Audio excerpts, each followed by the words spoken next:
Hello and welcome to a new video. Today I am bringing you my June reading wrap up, and it was a really good month for both quantity and quality, and I'm actually so happy with my reading for last month.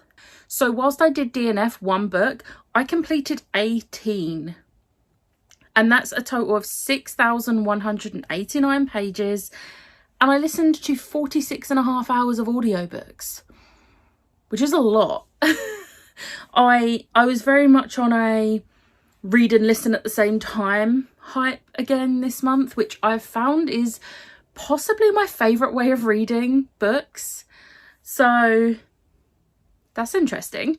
But star rating wise, I had 1 2-star, 1 3-star, 9 4-stars and 7 5-stars. So pretty good mix. So before we start, let's just get it over and done with the DNF. It was The Long and the Lone Wolves. I can't pronounce the author's name. The reason I DNF'd it is because on page 4 it mentions how her dad dies, which is a major trigger for me, and there was absolutely no need for it. And I know I'm being petty here, I know, but the thing is, there was no reason to mention the reason, like the way her dad died. She could have just said her dad died, but no, she had to like fully go into like mentioning how. So yeah, I DNF'd 4 pages in because I was like, I'm not going to enjoy this book now. So yeah, anyway, let's go on to the books that I did finish and I did read. So first up, I read Star Wars Volume 4, which is Crimson Reign by Charles Soule. This is the 2020 starting series. I really enjoyed this. This was a 4-star. It's sort of on the same as all the others that I've read in this. It's really cool to see like different perspectives and everything, and different things happening that we don't see in the movies. And that's basically it really for these.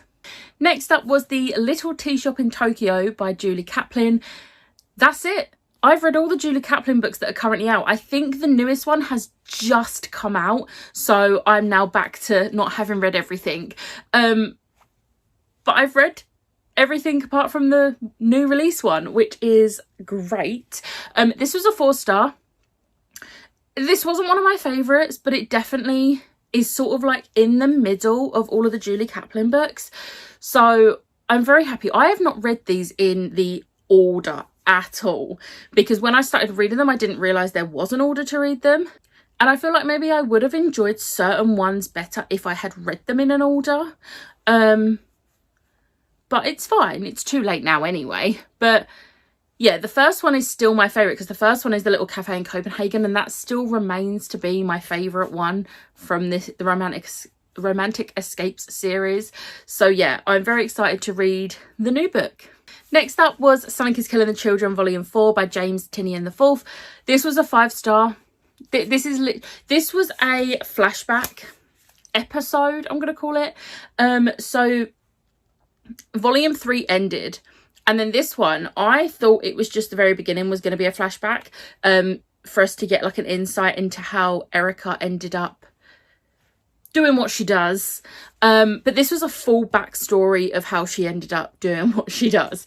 And at first I thought, oh, this is just going to be like a nice, not nice because it's horror, but like it's just going to be like an interesting little backstory. However, I have since read Volume 5, spoiler alert for next month's wrap up, and it very much bridges a gap for you to learn information you need to know. So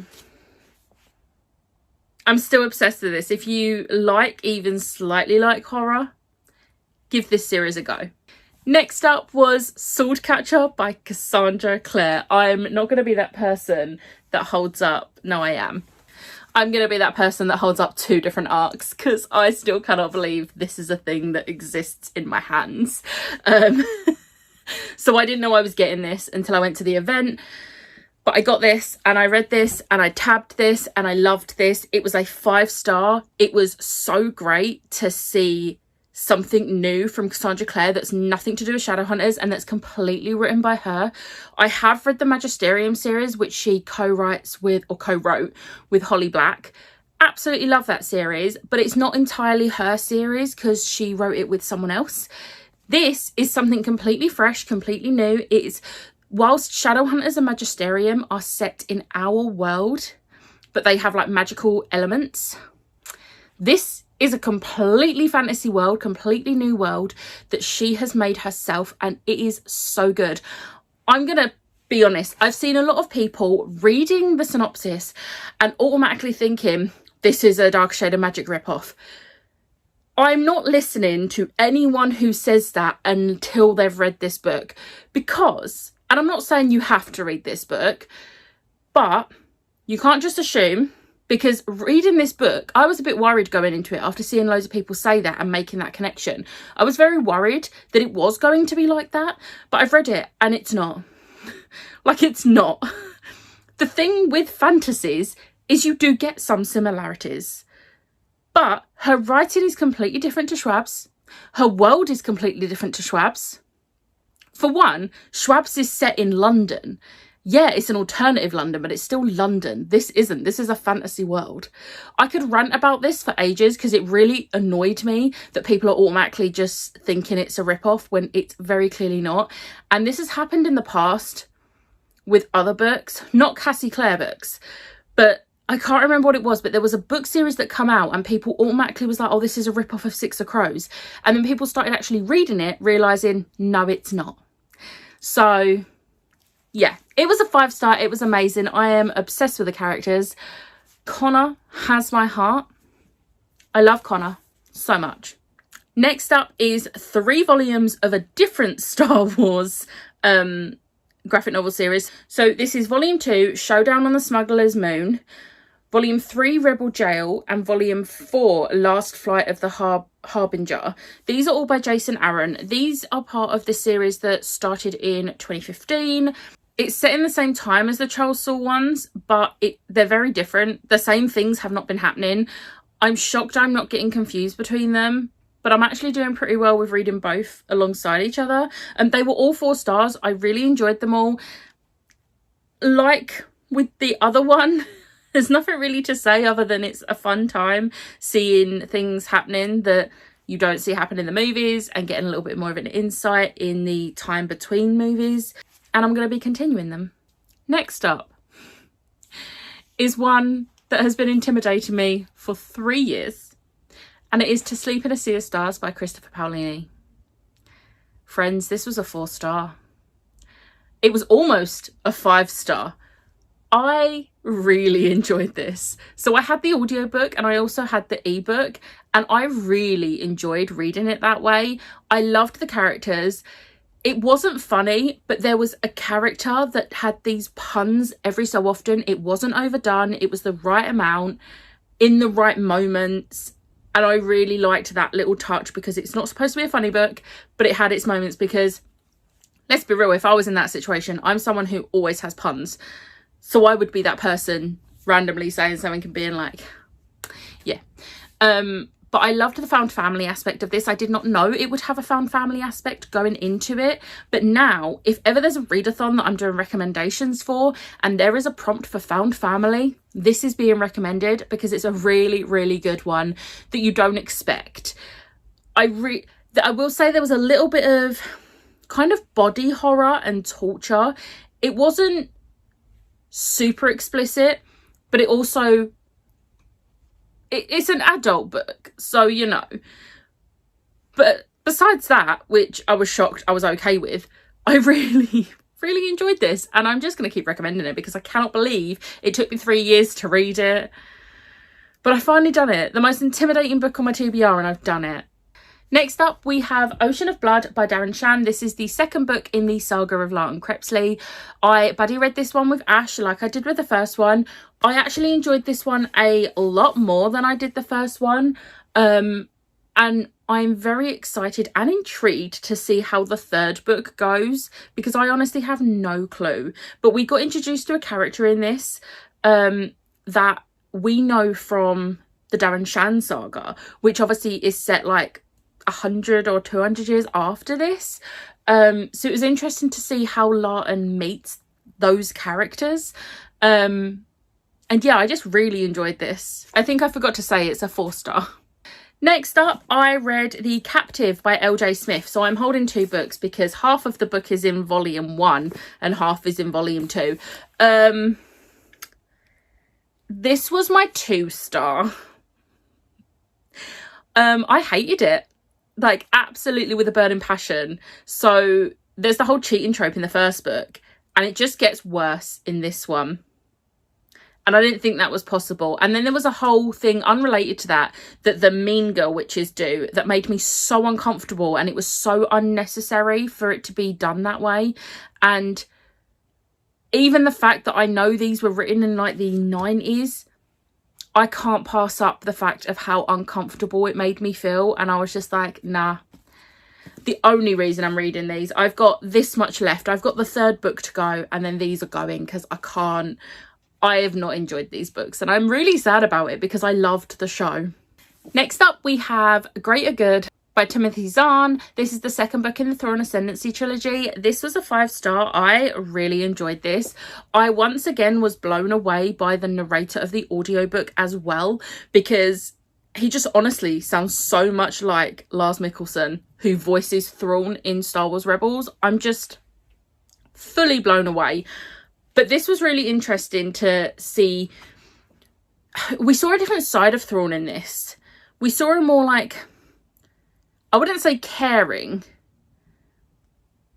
but he wasn't as brutal in this one. And now I'm starting to wonder what it is that happens to make him so different in Star Wars Rebels, because he does not seem like the same person, and I am really intrigued to find out. Next up, I read Aurora's End by Amy Kaufman and Jay Kristoff. This book, man. This book. I don't actually think I have words. This was a 5-star, but I genuinely cried so much in this. I fist pumped the air at parts. I laughed. I cried. Like, Ash can confirm because I read it whilst I was at hers so she could see my reactions.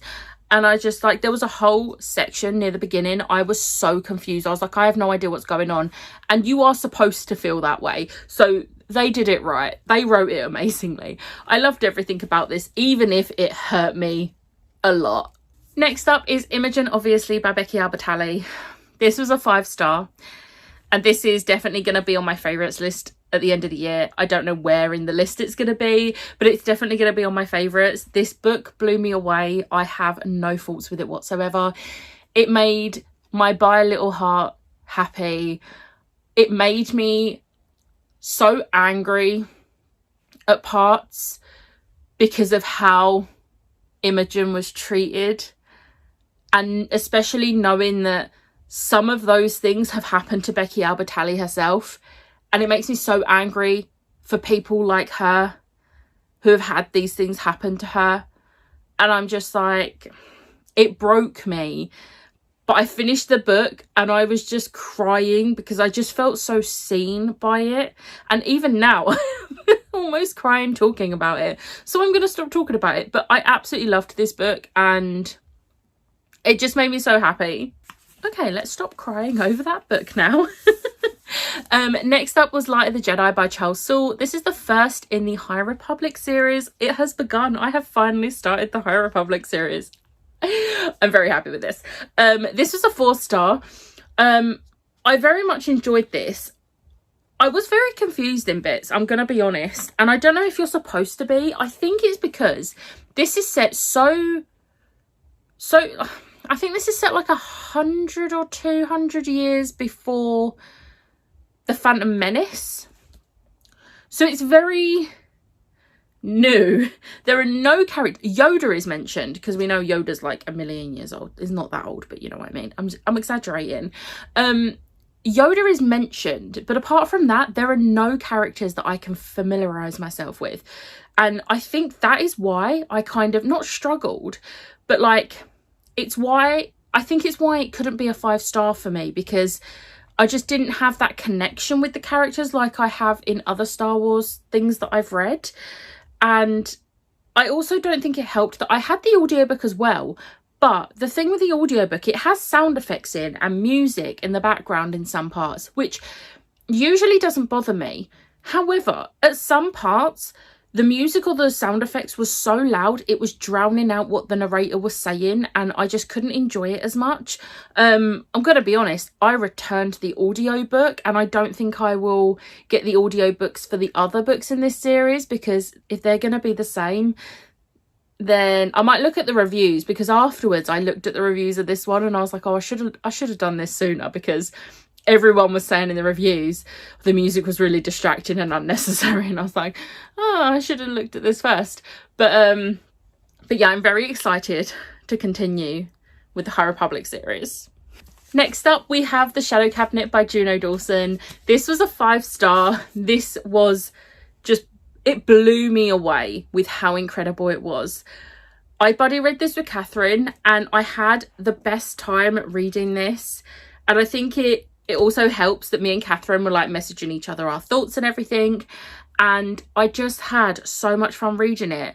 It was so good. There were multiple parts in this book where things happened that you just don't see coming, and then I was like so confused at parts. I was like, wait, what's happening? What? And I also like how Anne Boleyn is mentioned in this one, because it's just been announced that there is going to be like a prequel standalone, I think it's a standalone, but like a prequel to this series, which is going to be set around Anne Boleyn. So I like the little nods to her in this. But I absolutely love this. The ending, I'm going to say right now, if you're planning on reading this, wait until the 3rd book, because I don't know how I'm going to cope waiting for the 3rd book, because that cliffhanger was bigger than the 1st book. We're nearly to the end. There's only 3 left. So next up was High Republic, There Is No Fear, which is volume 1. You can't even see the 1. It's down there. Which is volume 1 of the graphic novel series, which I originally thought I had made a boo-boo, and I was supposed to have read this before Light of the Jedi. I read this directly after Light of Jedi, and I'm actually really glad I did it in that order, because you are actually supposed to read this after, because something is mentioned in this that happens in Light of the Jedi, and that would have been a big spoiler. And I wouldn't have been okay with that. So I'm very glad I read it in the order I did. But this was really good. I actually enjoyed reading this a lot more than Light of the Jedi. I think, I mean, it was a 4-star as well, but I think I took in the story better in this format, which is odd. Maybe I'm just so used to reading Star Wars graphic novels now that that's the best way for me to take it in. But then I say that, I'm reading these and I'm having no issue with these. I don't know, but I really enjoyed this. I'm starting to get to know the characters, and I'm looking forward to continuing this as well. Next up was Beach Read by Emily Henry. And I'm very sad to report this was a 3-star, and this is, spoiler, gonna be on my disappointing reads of the year. I was really enjoying this. It took me a while to get into it, but then once I got into it, I was really enjoying it, and I honestly thought it was on its way to be a very high star or a high 4-star or a 5-star, and then something happened which I could have let it go, but then something else happened which just completely ruined my reading experience. I do not like how it was handled. It involves my least favourite trope, and I would have been fine with it if it was written in a different way. But it made me really angry and uncomfortable, and it made me really dislike Gus, especially because of the way he viewed something, and I just wasn't for that. And I'm really disappointed, because I was really enjoying it up until that part. But we move on. But also thank you to Chloe for lending me your copy. She can have it back now. And then the final book I read in the month of June was The Lost Book of the White by Cassandra Clare and Wesley Chu. I mean, this was a reread for me. I have only read this once beforehand. This was a 5-star, obviously. This is me and Cassie. Are we shocked? No.